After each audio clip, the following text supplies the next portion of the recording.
Good morning and welcome to this final edition of the Nadler Beernath webinar series, Planning for Peace of Mind. We've had so many questions and follow-ups after our previous presentations that we thought we would do this one with just question and answer. So a lot of questions have been submitted ahead of time. Also, you can still submit a question in the chat box if something comes to mind that you wanted to ask. In the Q&A box. Sorry, in the Q&A box, not the chat box. And we'll be happy to get to those too as we are able. So of course, like any good lawyers, we have to start out with the disclosure saying this is not a substitute for legal advice. These are general answers to general questions that have been posed to us. And you may have some different facts and circumstances that need to be applied. So as a lot of you know, our firm specializes in planning for the legal needs of individuals who are elderly and also have special needs. And so this is a little bit about the firm. If some of you are new to being with us, thank you. We're glad that you are here today.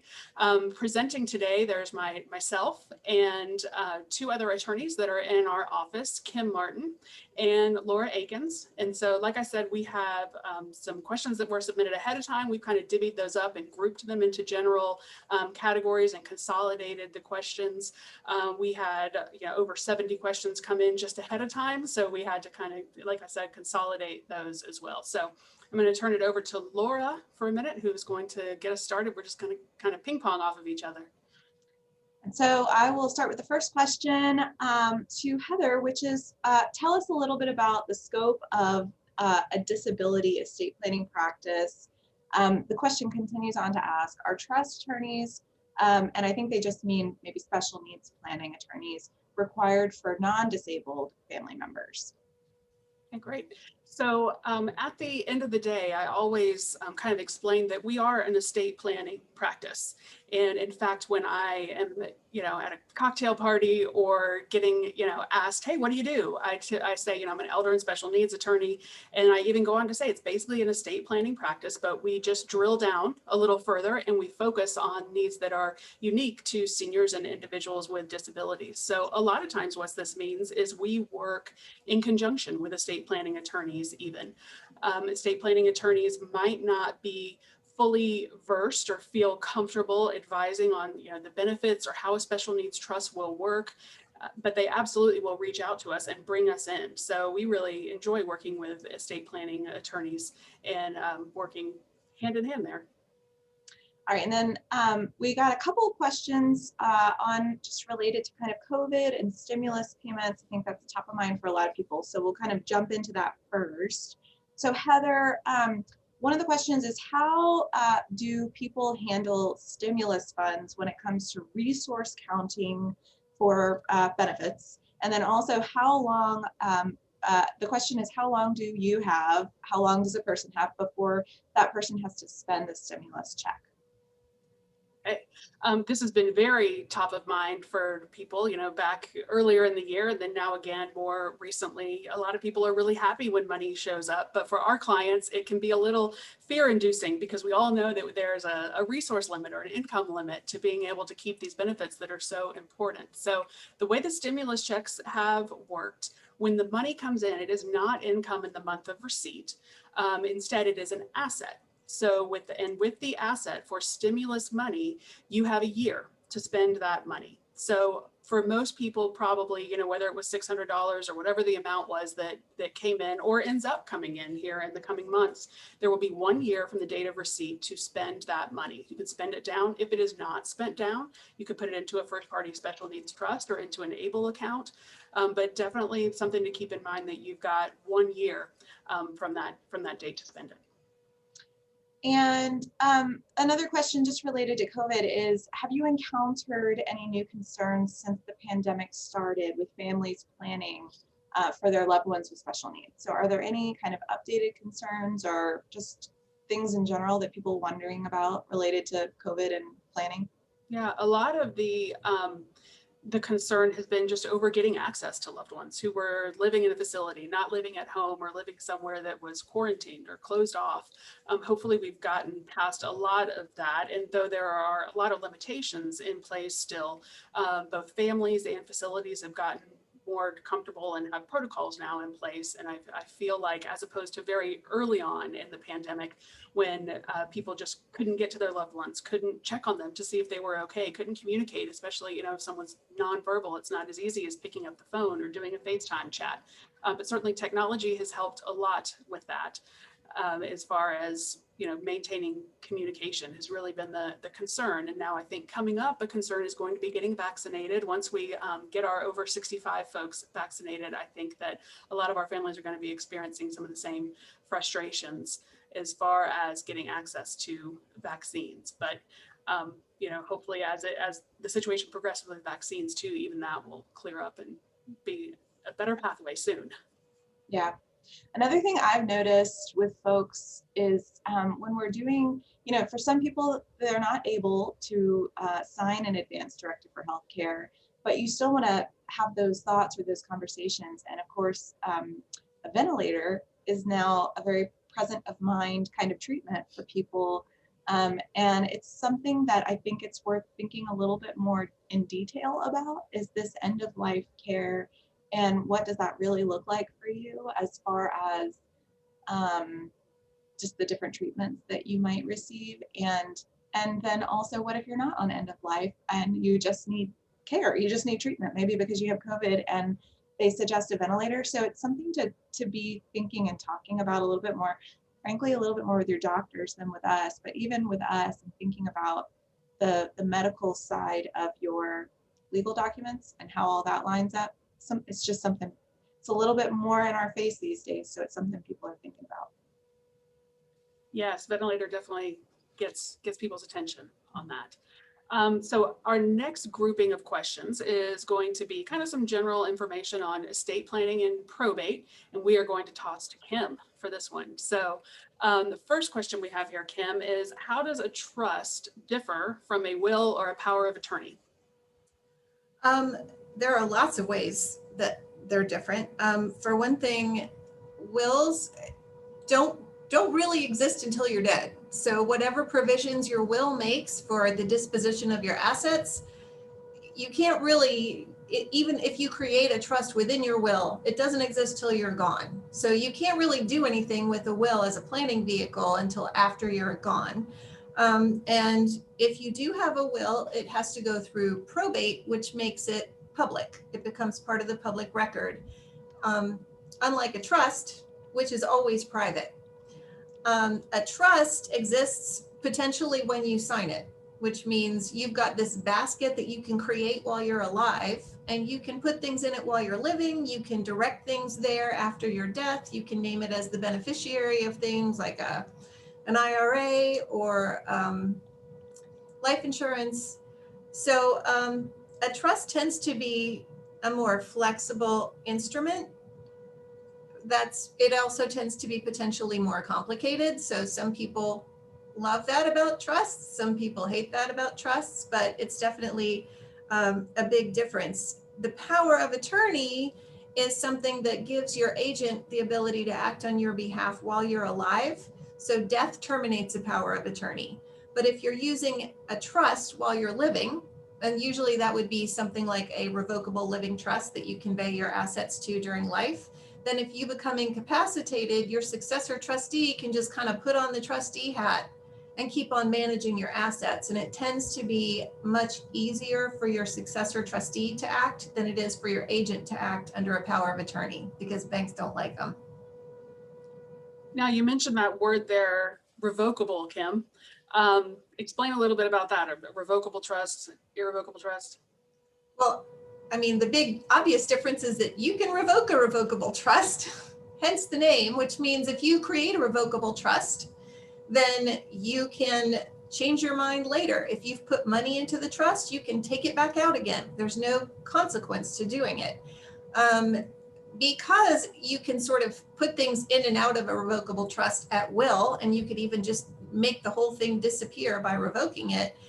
there are no tax consequences to making a transfer to a revocable trust. So if you create, for example, a revocable living trust that people use often if they have certain types of assets that are appropriate for that, then it doesn't do anything to the income tax treatment of the things that you put into that trust. If, on the other hand, you create an irrevocable trust, which is also an option in many situations, and sometimes it's a great idea and sometimes it's not. An irrevocable trust is much less flexible because obviously you can't revoke it. Once you put something in there, you can't just take it back out again anytime you feel like it. Sometimes back in the day when the exemptions from estate tax were much, much lower than they are now, a lot of people would create irrevocable trusts. They were called gifting trusts. And they would make completed gifts to those trusts in order to get assets out of their taxable estates. So these days, people don't care about that so much unless they're very, very wealthy because the exemptions are so extremely high. It's almost $12 million per person from estate tax. But an irrevocable trust is just, it's a different kind of basket that it's harder to take things out of. Yeah, so one thing I would add there on the elder law side of things is that a revocable living trust also does not do anything as far as planning for long-term Medicaid eligibility. So a trust is required to be irrevocable for those purposes. So one thing that we always do, Kim, is we make sure our wills are self-proving. Someone has asked, what does that mean to have a self-proving will? Yeah, what that means is in part that it's not a good idea to just sort of like go to wills.com and print something off and sign it because probably it's not going to be self-proving, which is going to cause a lot of headaches for the person that has to administer the will. But a self-proving will is just something that has what's called a self-proving affidavit attached to it. So if you execute a self-proving will, there will be two places that you sign. You'll sign your will with two witnesses, and that's good enough for, you've got a valid will in Georgia if you do that. But the self-proving affidavit is a second signature page. So you sign that again in front of witnesses and it's notarized. If you don't have that self-proving affidavit attached to your will, then at your death, your executor is going to have to go dig up those witnesses who originally witnessed the will. And, you know, that's potentially really difficult or possibly impossible. So administratively, it's really much easier on the people that are going to have to probate your will if you have a self-proving affidavit attached. Great. Well, that takes you out of the hot seat, Kim. I'll let you ping pong some questions to Laura now. Okay. So Laura, this is sort of along the same vein as far as wills and how you manage them and how they work. What does an executor do and how is that job in comparison to the job of a trustee? How do those things differ? So an executor and a trustee are both what we call fiduciary roles. So they both are roles where people manage money. But the difference is that an executor is going to be managing your estate. So if you have a will, when you pass away, what happens is your executor, which is the person designated in your will gather all of your assets that you have that are in your name, pay off any debts that you might have, and then distribute according to the terms of the will. That's as opposed to a trustee who's going to be managing whatever assets are in the trust. So remember, Kim was talking about trusts as baskets. And so basically when you have a trust, you should be titling funds in the trust, or maybe upon your death, funds go into the trust. And then the trustee is the person to manage those funds, make sure that they're being properly distributed according to the terms of the will. And then also they're just the ones doing, to the terms of the trust. And then the trustee is the one who is doing the distribution. And so the difference is basically which entity is the person managing the funds under. And sometimes you can have the executor and the trustee be the same person, but they have two totally separate roles. So it's what document is controlling their job, basically. So on that note, we have a question from somebody who says that their mother has just passed away and she had a living trust, a revocable living trust, I assume. And then she says, now my sister has a special needs trust.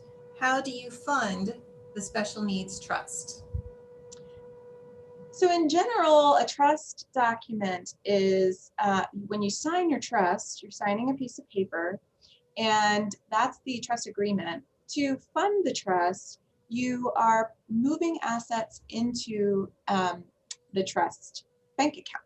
So the trustee will go to the bank, open a bank account, and put money in. Now, where does that money come from? Well, it depends, right? So in this case, maybe mom in her trust said, I leave funds to my daughter's special needs trust.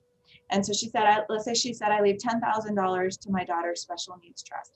So when mom passed away, mom's trustee, who's managing the funds in the trust, would then basically cut a check to the sister's special needs trust via the trustee of that special needs trust.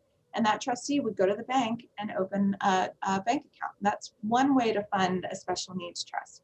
Of course, there's a lot of ways to do it, right? So you can do it by a will or by a trust. You can literally open a bank account and go put money into it. You can have a trust as a beneficiary of a retirement account or a life insurance policy. You can put real estate into a special needs trust. So there's a lot of different ways to quote unquote fund a special needs trust. So Laura, this is something that I think people get confused about a lot. A lot of people feel like, there's something magical about the trust account, like you can only have one or it has to be a particular thing. Is it possible for a trustee to open multiple accounts? Is it possible for a trustee to have investments like a stock portfolio or a mutual fund or something else instead of just a regular old checking account with the trust name on it? Yes, it's a magical thing, this trust, because you can own a brokerage account. You can set up multiple checking accounts depending on your needs. The trust can own multiple types of assets and different types of property. And so you're not stuck with one checking account alone. Yes. And it can own a house. That's a popular question too. Right. Yeah. So someone else wants to know, should they be avoiding probate? Do they need a revocable living trust? Yeah, that's the question we get asked all the time, because we've got the national money folks going on national radio and just telling everybody across the board that they should avoid probate. Probate is a state-by-state process, and by which we are probating a will, which means when you die and you have a will, you're going to the court to make sure that the will was properly executed and it's a valid will. In Georgia, probate is not all that difficult. So in Georgia, probate involves somewhere in the range of 6 weeks of processing through the court and a few other details. It's a little bit of paperwork, but compared to some other states like New York and California and Florida, where it's very expensive, it can be very time consuming and just complicated, Georgia's is not that difficult. So there are some very good reasons to avoid probate, which we'll talk a little bit more about later, I think. But things like out-of-state property, or if you've got a complicated family situation, some of those reasons are really good reasons to avoid probate. But as a default in Georgia, we aren't going to say, yes, you absolutely should avoid probate. So what happens if you do own real estate that's not in Georgia and it's not in a revocable living trust? What process would you have to go through to transfer that under somebody's will? So whenever you're transferring property, when someone has passed away, right? When someone passes away and they own something, it's in their name, so we have to move it out of their name. And in order to do that, we need a legal representative, which is the executor, if you have a will. And so if we're in Georgia, we're going to get the executor installed in Georgia. But if we have property in another state, then we have to get the executor legally appointed in that other state as well. And so we have to go through, it's a shortened probate process in another state called ancillary administration. And it depends on the state as far as what that looks like. It's all a little different. But you would have to go through a process in both Georgia and another state if you own out-of-state property and it's being transferred by a will. So administratively, that's more trouble than conveying that property to the RLT while you're alive. Right. Right. Okay. Well, Laura, I think that you have some questions now for Heather that have to do more with elder law. Okay, so Heather, the first question I think it's not exactly in question form. Somebody sent estate planning for their 80-year-old mother, but I think it's still a good point, which is what are we thinking about when we're planning for our folks who are, I think frankly, 80 is now not terribly old anymore. That's young in my world. So when we're planning for our parents who are on the older side, they are sort of getting to their last phase in life, but they still need to do their planning and get things done. Good. Well, I think this is a great example of how we are an estate planning firm, but it's definitely an estate planning firm with a twist. And as far as, seniors go, a lot of times I might have some planners, maybe they're only 65 and just fresh and new to this retirement thing and trying to figure out making sure everything's going well in the future. And some 80-year-olds are like that too, perfectly fine, not having any issues, just wanting to make sure that their proverbial ducks are in a row. So one of the first things we are going to look at and talk about is powers of attorney, because a power of attorney can be an extremely important document going forward. I always say a will is great if you're dead, but there's a lot between perfectly fine and dead, and that's where we want to have good, strong powers of attorney in place. Georgia does have standard medical and financial powers of attorney. On the financial one in particular, in our office, we have added some additional powers that have to do with things like planning for Medicaid, or for our families who have children with special needs, the ability to create a special needs trust going forward. So for some families, and for some 80-year-olds, there's nothing going on right now, but it's just important. So I would say that framework, a good will and powers of attorney, is the starting point. And then we will talk about some of the powers that will be in there. Are you comfortable with your agent being able to take money out of your name for Medicaid planning down the road, or to plan for estate taxes? We've got a lot of uncertainty right now as far as where those estate tax numbers are going to shake out. And right now, a lot of us can say, oh, 12 million, I'm good. But those numbers are likely to come down somewhat in the coming years. So just for that 80-year-old, I would say just that strong estate planning framework with the elder law twist or special needs twist, if there's a loved one with special needs in place, is your best starting point. Right. Okay. The next question is a little bit specific, but I think that we can apply it across a variety of kind of the same issue, which is, the question is, my mother, who's 92, receives a monthly annuity. Is there any way to shelter the annuity so that she could qualify for Medicaid? And maybe the overarching question is, when we're looking at eligibility for Medicaid, what are we doing about assets? Right. So annuity is kind of a word that gets thrown around a lot, and we really, to give you your lawyerly answer, it depends. But annuity, some people will refer to a pension coming out of IBM as part of the retirement as an annuity, because that's the way it shows up to them. So the answers could differ based on the type of annuity we're dealing with. Or is it an annuity where years ago, mom decided, I'm going to make an investment here. I'm going to take some money and put it over here and put it into an annuity to get some long-term gains on it. So, but at the end of the day, the annuity is income. If it's coming to you because it's essentially a pension, to cut to the chase and answer that question, is there something we can do so that mom can be eligible for Medicaid with that? You can't really get rid of an income stream like that, whether it's a pension or Social Security.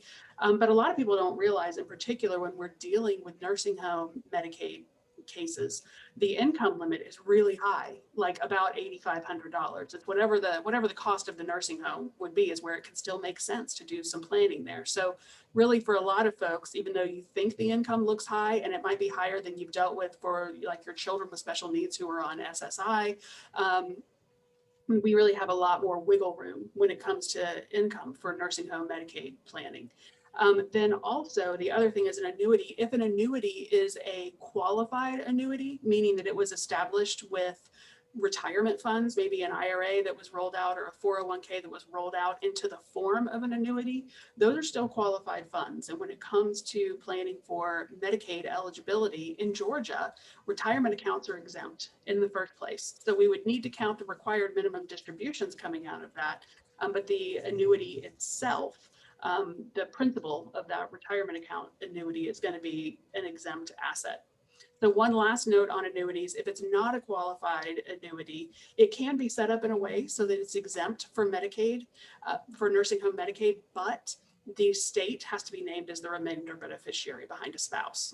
So if there's not a spouse, it's going to the state at death. And so for a lot of families, we say, well, that doesn't make a whole lot of sense in the first place. So the term annuity is kind of a loaded question, but hopefully I've at least given kind of an overview to answer whatever the situation might be for your mom.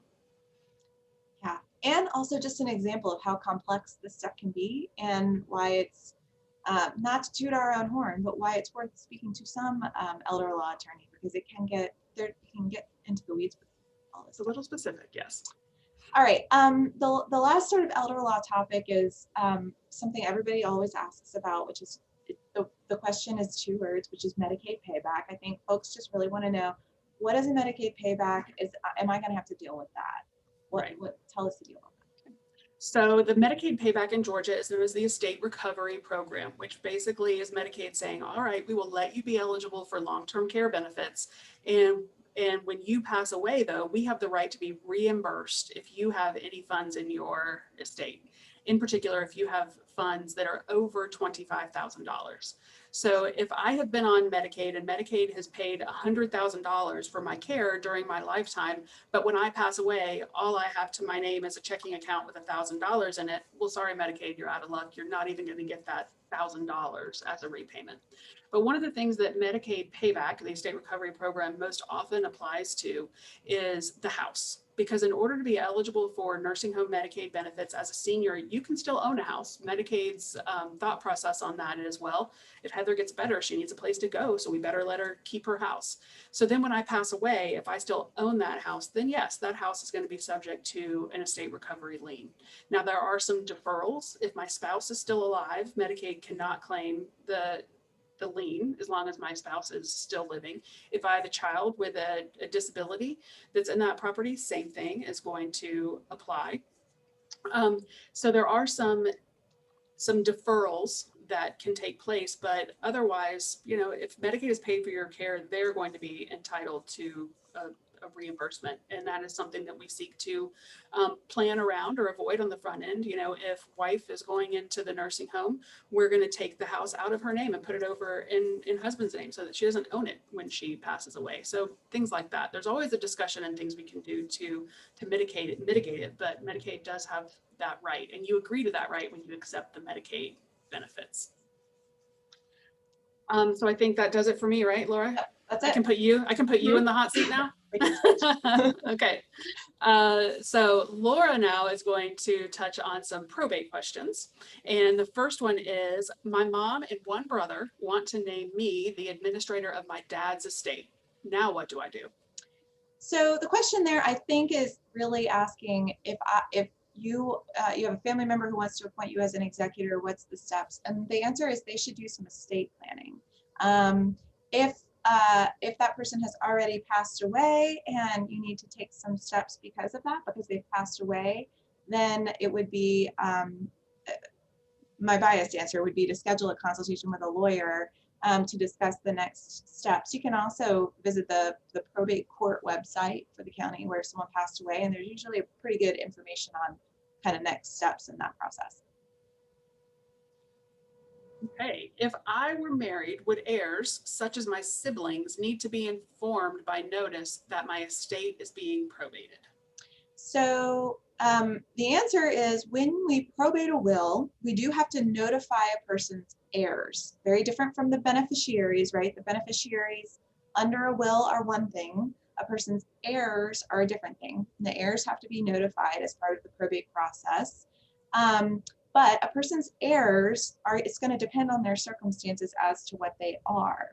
If you're married, your heir is going to be your spouse. If you're married and you have kids, then you're looking at your heirs as your spouse and your children. And then if you're not married and you don't have any kids, we kind of go down the family line of succession. We start looking at parents and just kind of move down. So it would depend on your circumstances. Again, that it depends answer as to who would be notified. But so for this person in particular who has said right that they are married, would no. siblings get notified? They would not get notified. All right, I will be an executor to a Georgia resident that owns 5 subdivision parcels in North Carolina. Will I need to file anything there? So the answer is yes, because you would, assuming again that that the situation is such that the person who passed away was on the deed, and assuming that the deed didn't provide any other language as far as how that property is transferred, then you would have to take the property out of the person's name. Now, I would recommend consulting with a North Carolina real estate attorney or maybe a North Carolina probate attorney to make sure that you do in fact need to do that. Make sure the title is how you understand it to be. But assuming it is, then as executor for a Georgia resident, you would have to transfer that property. Good. I think one thing I would add there on that is if this person doesn't own any property here in Georgia, potentially you just go straight to North Carolina and probate there. So that would be another thing to look into. So for this particular question in general, I would say, definitely get some of these answers going in, because there might be a way to make this run a whole lot more smoothly. In particular, North Carolina is one of those states where living trusts are very popular because the probate process is more cumbersome. So you're a good friend or relative to serve as the executor under this, and let the person who's putting you in charge do a little homework to make it easier on you one day. Okay, so I think That's a great point. Just to that's a great point, is because the question says, I will be an executor to a Georgia resident that owns this out-of-state property. And part of what we're trying to encourage our clients to do as a part of their estate planning is to make sure they're giving folks the information they need to do these jobs. So, making sure that you have the proper understanding of what's going on with the North Carolina property, just giving that information can save folks a lot of time and heartache. So. And this is, we were talking earlier about how a revocable living trust can be used in certain cases to make administration a lot easier. To me, if assuming this person is still alive and able to change their plan if they want to, it really seems worth it to me if they've got 5 pieces of real property in North Carolina for them to create an RLT, convey that property to the RLT, and just avoid the whole issue of ancillary administration. Yeah, depending on whether that, we don't know enough details to know whether that's possible, but if it is, it's not a bad plan. All right, so Kim, I'll hand it over to you, and you can ask Heather some questions about special needs planning. Yeah, we got some very general, kind of very open, broad questions about special needs planning in general. So the first one is one of our questioners wanted just general information about special needs trusts. What do they do? And can you recommend a source where they can read up on special needs trusts and how they work? Okay, great. So I will give my special needs trust elevator speech then, maybe. And so a special needs trust is a vehicle that is designed to provide for someone who has a disability. If you were to pull out a will that has a trust built into it for a minor child, a typical minor child with no special needs, you are going to see language that says, if I die, put this money in trust for my minor child and use it for their maintenance, education, support, and health. Support is a 4-letter word in the world of special needs planning. So what we want to see in a special needs trust is use this money to supplement the beneficiary, not to support them. Let the trustee first look to Medicaid, Social Security, whatever resources might be out there, and then use this money over and above to supplement the beneficiary, to pay for the things. Medicaid can be great for a lot of basics, Medicaid, Social Security, but there can certainly be expenses above and beyond that. So as far as what the trust does, that's really it. And of course, it provides a financial framework as well. Oftentimes your beneficiary might not be able to logistically manage bank accounts and investments and getting bills paid. So in addition to protecting eligibility for benefits, it just protects the money in general, especially if your beneficiary might be vulnerable to, giving assets away to someone who befriended them. As far as a primer for special needs planning, I'll just give a shameless plug here and say that our website has tons of information on it, including, this is, I believe, 6 or 7 in this webinar series. We had a couple that were on special needs planning, and those will be available now that this web series is over. All of them are going to be available in the coming future on our website. So that would be great. Also, an organization that we are members of is the Academy of Special Needs Planners. It's an organization for attorneys, but it does have great consumer related information on it as well. And I believe it's specialneedsplanners.com. So, that can be a good, reliable resource on special needs planning, because I know I've heard from a bunch of you, our clients, y'all hear some crazy stuff. So that'll be reliable information on that source from our website. So the next question is from someone who has already done estate planning, and their estate plan includes a special needs trust for their daughter. The daughter will be 18 soon, and so they would just like a refresher on what they should be doing in anticipation of her turning 18. Great. So first of all, kudos for being on top of that and being aware. I mean, 18 is kind of a big cliff that you get pushed off of, along with if your child is still in the public school system. 22 is another big cliff that you just kind of get, escorted off one day. When turning 18, the main thing for parents of children with special needs to be aware of is guardianship. Is there a need for guardianship? With that, when a child turns 17 and a half, you can actually go ahead and approach the probate court and say, hey, I think we need guardianship here, because at 18, your child is an adult. And up until age 18, you've been the parent, you've said what goes. But when the child turns 18, in the eyes of the law, they are legal and they can make those decisions for themselves. So the doctors might not let you in the room anymore. The insurance companies might not talk to you. The banks might say, who are you? So you need guardianship potentially and or conservatorship to have the legal authority to continue to represent your child's best interest moving forward. Now, not always. It could be that your child has the understanding and is not particularly vulnerable and could sign powers of attorney at age 18. That goes for any teenager, really, turning 18 as well. The last thing you want to have happen is the child's away at college and you get that call, your child's in the hospital and sorry, that's all I can tell you. So any 18-year-old should get this planning in place as well. But for a lot of our families, that means guardianship, and really getting that done at 17 and a half is great, because then you don't have a lapse at all between turning age 18. So I'd say that's the main thing that needs to be reviewed in a plan by virtue of a child turning age 18. So we've talked about this. I think we've kind of maybe talked around it a bit. We've got a question here about how someone would be able to leave an inheritance for a special needs child without impacting their ability to qualify for SSI. Okay.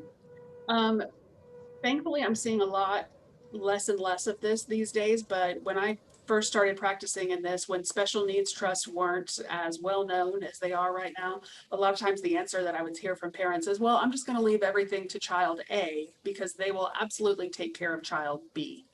And that is a recipe for disaster. Even the most well-meaning siblings, if they are super close and have a great relationship together and would bend over backwards, anything for a sibling, even the most well-meaning siblings can get just caught up in their own bad financial circumstances. Perhaps they started a business that went under. Maybe they're getting divorced. Maybe they got into a car accident that was their fault. And so they are then getting sued. And you can't say to creditors, oh, well, this pile of money right here, that's really my sister's money. It's really for her. You can't have it. You can't touch it. Creditor's going to say, yeah, I can. So a better way to do that is to leave the money to a special needs trust. With SSI, there are strict income and asset eligibility standards. But if you leave money to a special needs trust, sister can be the trustee of that trust if that's appropriate and is going to be the best person you think to administer it for a sibling. But it's not on her personal books, doesn't get tied up in her personal tax return. She's just the one in charge. So really a special needs trust is a great answer for leaving property to someone who is on means tested benefits such as SSI or Medicaid. So once you've checked all the boxes that we sort of encourage people to check, once you've got your special needs plan in place, you've got guardianship of your child, you've got your child on SSI, what do you need to do to sort of maintain all this and keep track of everything and make sure that you've got everything up to date at all times? So Our key recommendation typically is pull everything out every 3 years or so and look at it and make sure that you are still happy with all the people that you have named, in particular in those fiduciary roles, like Laura was mentioning. Who, is this still the appropriate person to be the trustee, the trust protector, the appropriate person to be the executor? Have your children, your minor children, aged out? They don't need guardians anymore. They don't need, these trusts. They're now 35 years old, and you don't want property held in trust for them anymore. So really just life-changing circumstances. If anyone passes away, if anyone gets divorced, that you then want to say, okay, well, they're not involved in our family anymore. Anything like that. So life circumstances are going to be things that you want to keep an eye on, but then also give a timetable to it. I'd say every 3 years or so is a good time to pull that out. Just as I put it, make sure you're still on speaking terms with everyone that's named in your documents. Okay, so I think that you have some questions for Laura. Yeah, let's go, Laura. Heather, before I'm going to keep you in the hot seat, Heather, for a second. We got it's pretty relevant to this topic, a Q&A question. It's relevant to special needs planning and elder law, and so I thought you'd be a good one to answer. The question is, if I have a special needs trust for my son, but I have to use Medicaid to go into a nursing home, can the state take away the home which is owned by the special needs trust? Okay. Let me think. So it sounds like we've got a special needs trust that already owns the home. Right. So I might not be following it entirely, but and let me just kind of give a general broad answer, and then we'll come back to those specifics. If you have a child with special needs and you need long-term care, a lot of times parents are just panicked and they say, well, yeah, maybe I could use nursing home Medicaid, or I could use nursing home level care, but I'm not going to go to the nursing home because it's going to cost too much. And I've got to leave every penny that I can for my child who has special needs. So the way that when that situation presents to me, I say, well, you know what, actually, you can take all of your assets and put them into a special needs trust for your child. You can get immediately eligible for Medicaid the next day, as soon as you put everything, because Medicaid recognizes that this child needs protecting, and we should let the parents transfer assets in order to provide for that child long-term. So if I take all my assets and put them into a special needs trust for my son, I'm eligible for Medicaid the next day. Now, that type of special needs trust is what's known as a sole benefit trust. And so that type of special needs trust is very different than the one that you would typically use for your regular old estate planning. If you were doing one for your regular estate planning, you're going to use what's called a third-party special needs trust. That means that you are just setting that up and leaving the inheritance to it. You're not asking for anything in return from Medicaid. You're just setting this up for your child going forward. So that trust does not have to have a payback provision in it. If it's just done as part of your estate plan, that's fine, and that's the way that would work. In the scenario that was presented here, we are asking for something, so we have to use that sole benefit trust. The sole benefit trust either has to have a Medicaid payback in it, meaning that whatever's in that trust, when the son passes away, goes to pay Medicaid back. So the good news is the son has had the benefit and enjoyment of all those resources of the house or of the house being sold. But when he's gone, it has to be used to pay Medicaid back. So it either has to have a Medicaid payback, or it has to be making certain actuarially sound distributions during his lifetime, which I'm not going to go into what that means right now. But essentially there are strings attached to that sole benefit trust. So the reason I was getting a little confused with the question as it was posed, it sounded like there was already a special needs trust that has a house in it. If that's the case, and if it's a third-party trust, and if it's been 5 years since that conveyance was made, then the answer would be no. So again, my lawyerly, it depends, but hopefully that covered some of the bases. Right. Well, and I think that to boil it down, the answer is if you do your planning and it's appropriate to move your own home into a trust for a special needs trust for your disabled child, if you do that at least 5 years prior to needing nursing home Medicaid, then there's no payback and it's a little bit less complicated. But the complication comes in if you are in a situation where all of a sudden you do need nursing home Medicaid and you have a home and you want to leave it to your child, and you've got to do some planning, and that's when that sole benefit trust comes into play. So it does depend a little bit on what's going on there. Okay, that was that question. We can transfer. Okay.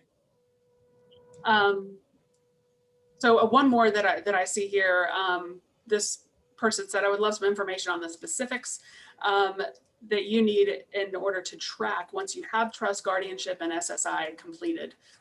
This is an accounting. So when someone has a special needs trust, if they are on Medicaid, Medicaid's going to keep an eye on it. And so there are annual returns that are required. Basically, Medicaid wants to know what came into the trust over the course of the year, what went out, what was it spent on, and what's left now. It sounds worse than it is. We provide, when we've set up special needs trust for clients, we provide a sample accounting. Things can be broad and categorized generally, but Medicaid has the right to know about what's going on within that. Just like guardianship, if the court is giving you these powers to step in and act on behalf of a person, then the court needs to make sure you're doing the right thing and that you're doing your job. So annual accountings are required for guardianship as well. Okay, I'm getting myself out of the hot seat now. We're going to Laura. So Laura, this is still on some special needs planning category. An application for the homestead exemption. When a home is owned by a trust, should that application be filed in the name of the trust, or should it be filed in the name of the son? Should be filed in the name of the trust. It just depends on who owns the property, right? So if the property's in the trust, then you're going to have the trustee handling all of that. And so the trustee would be the one to make the application. But the important thing is that the son has to be living in it. It's a homestead exemption. So if you are residing in a home that is owned by a trust and you're a beneficiary of that trust, you are entitled to that exemption. What negates a special needs trust? So I included this question. I'm not 100% sure what the person who was asking it meant by it, but I think probably the question is, well, maybe does a will supersede a special needs trust, or is there some other time when a trust could be voided? And really the answer is, if you set up the trust as a living trust, it's in place and it's there. When a person passes away, if things are already titled in the trust, the trust is going to control what's titled, what it owns. Do you guys have any other thoughts on what somebody might mean when they say what negates a special needs trust? I think my thought on it was, I'll also tell clients, I can draft you the best special needs trust in the world, right? Because we know we can. But we can draft you a trust and get it approved, but your trustee has to follow the rules. So if the trustee is not following any of the rules in that special needs trust, then to me, that would negate the trust and mess up benefits. If you've got a lovely set of rules, but your trustee is not following it, that's gonna, Medicaid and Social Security are gonna pick up on that. And by the same token, we see this sometimes. People will create these nice baskets and then they won't put anything in them. So if your will doesn't leave assets to the trustee of the special needs trust, then you have this nice basket with nothing in it, and it doesn't really help you. So you have to make sure that all your documents work together. And that's why this is a plan and not just a bunch of random things that you sign. They all have to go together. So if you have a special needs trust and you have a will, the will needs to say, these assets go to the trustee of the blah, blah, blah special needs trust. Otherwise, they're not going to end up in there. Right? Yeah, that's a great point, Kim, to make sure that everything is aligned within your estate plan. So Laura, what is an ABLE account and should I have one? An ABLE account is a relatively new instrument or tool that is in the law under modeled after the 529 education plans. The question of should you have one is, again, unfortunately, it depends. Everybody is very excited about ABLE accounts because they allow a person who was disabled prior to age 26 to set up an account. You can go online and do it. It's relatively easy. And the ABLE account can be used, you can put a person who's disabled, you can put their money into an ABLE account. Parents can also fund an ABLE account. Anybody can put money into it. And then it has to be used for what they call qualified health expenses or health related expenses. You know, we're telling people these days, you probably should have an ABLE account if you have a child who is disabled prior to age 26, but there are limitations. So you can only put up to $15,000 a year in an ABLE account with a few other caveats to that, but by and large, $15,000 a year.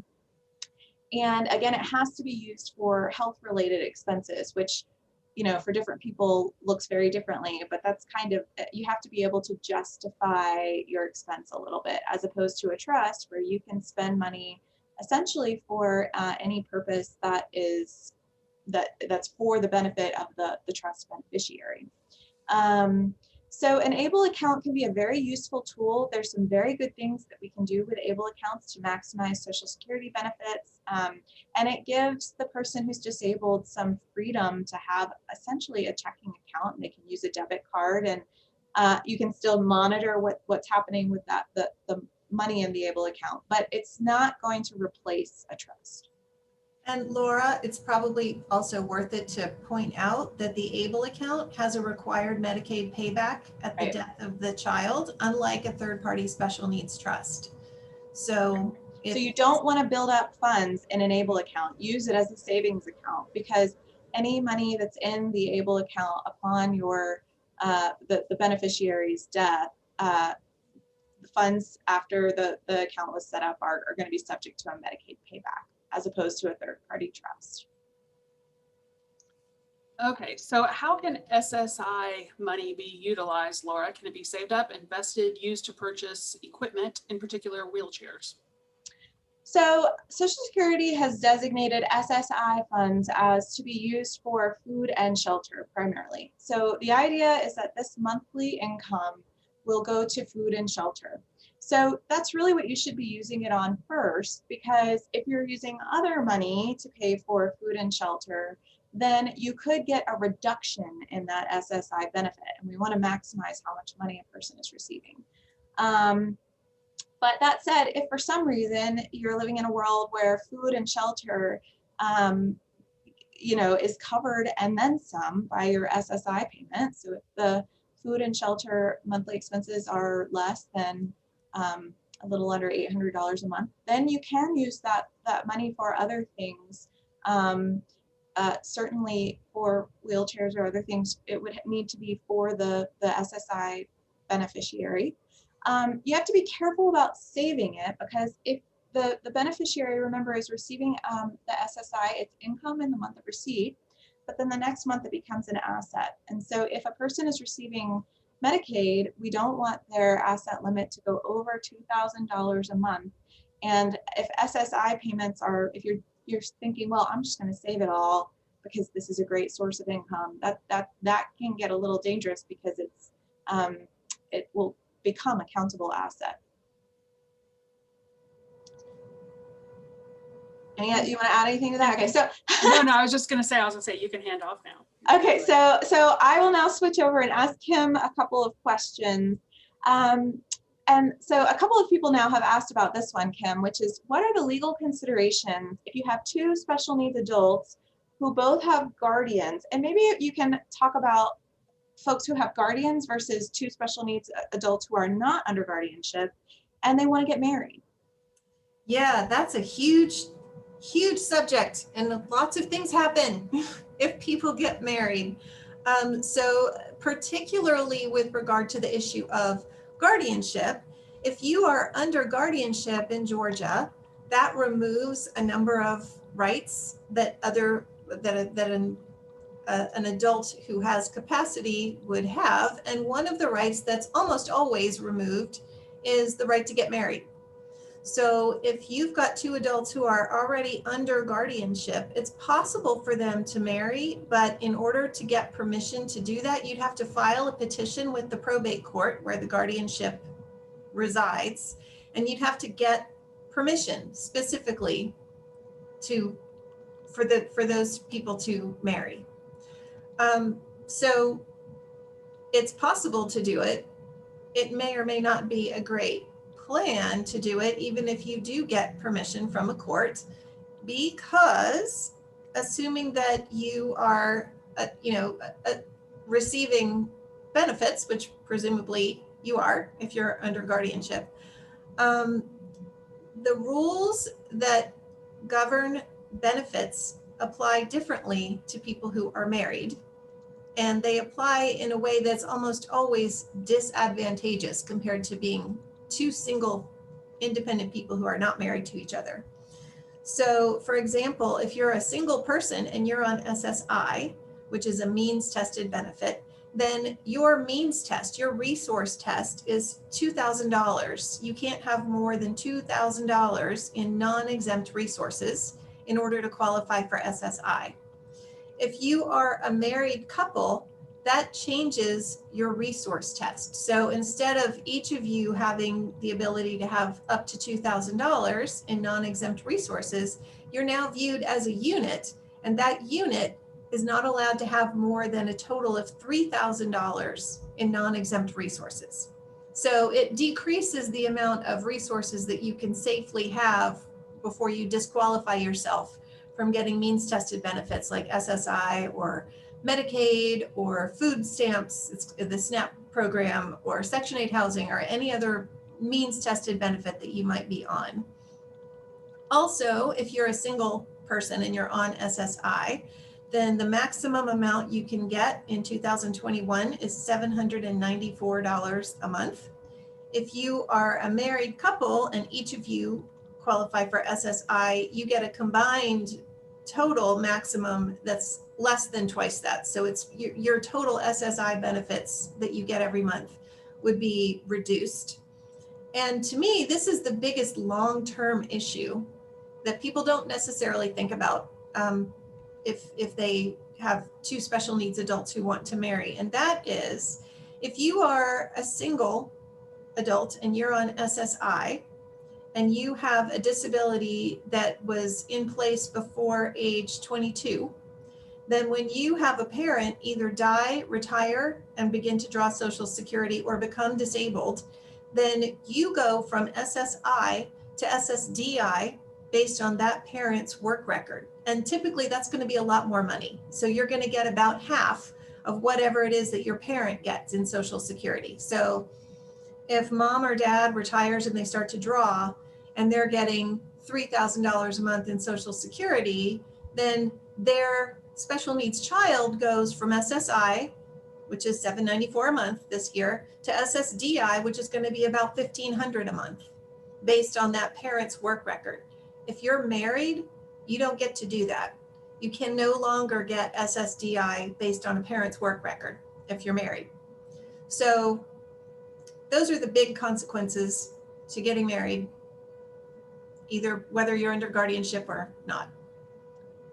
All right, so we're coming up on 12:30. I think one other thing, Kim, that I think a lot of people want to know about, so maybe we'll kind of wrap it up on with this thought, and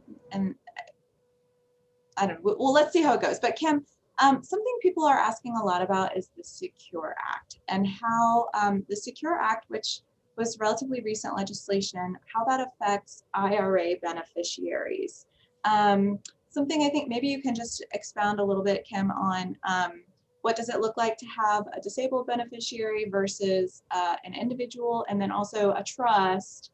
Does the trust work as a beneficiary? And talk a little bit about that.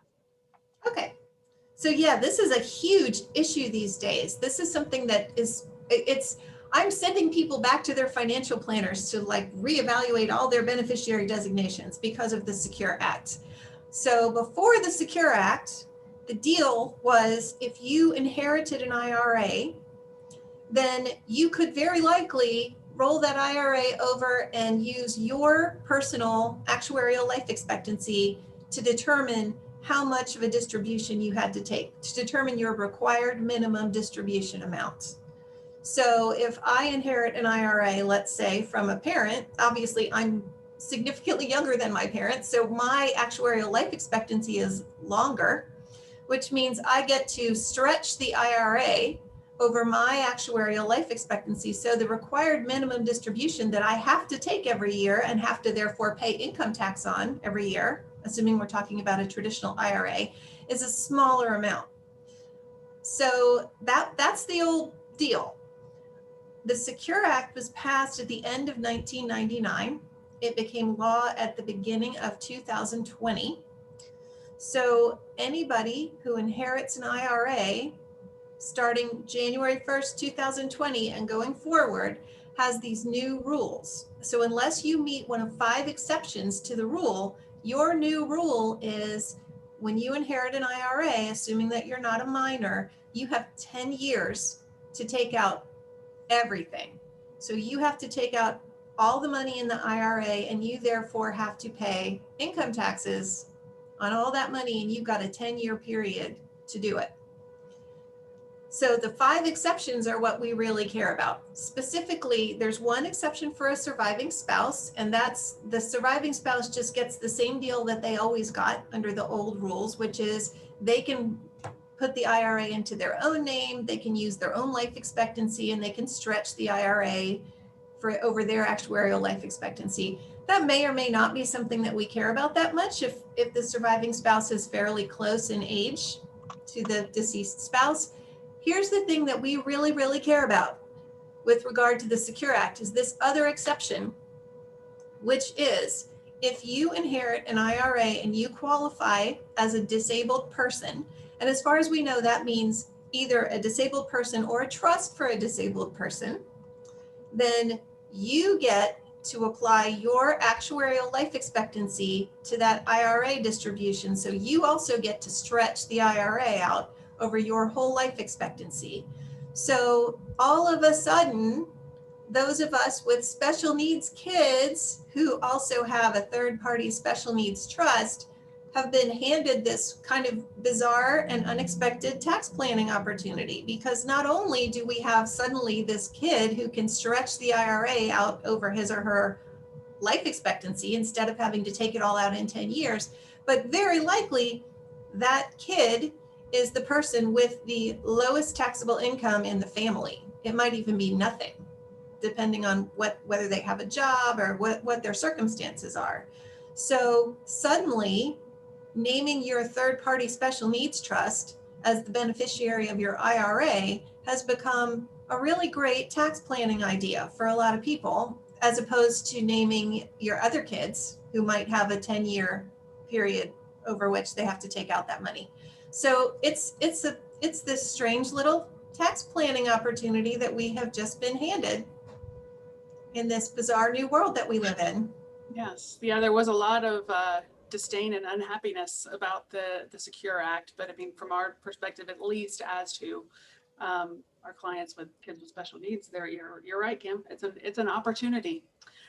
So we are at 12:33 right now. We are 3 minutes over. I know there were questions that we still did not get to. So if you have a question that still needs to be answered, please by all means contact the office. We would love to have the opportunity to talk over that with you.